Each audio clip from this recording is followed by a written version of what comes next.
So yan, malinis na, everything is ano na, prepare na. Ito pala yung old gasket pwede mong gamitin, reusable yun.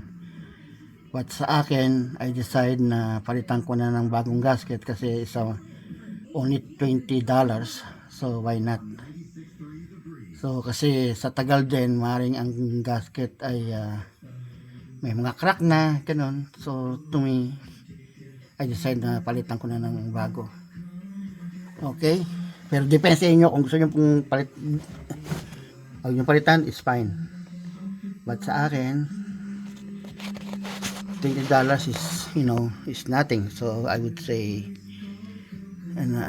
na palitan para sigurado na hindi ka na kasi matagal ulay bago palit yan ayusin. So ito yung bagong gasket, ayun yung yun yung cardboard, ito na yung bagong gasket. Okay, tapos yan nandyan sigurado yung magnet nandun malinis, pati underneath walang naiwan dyan na bakal or whatever. Then okay, I'm gonna put it back. Okay, thank you, bye bye.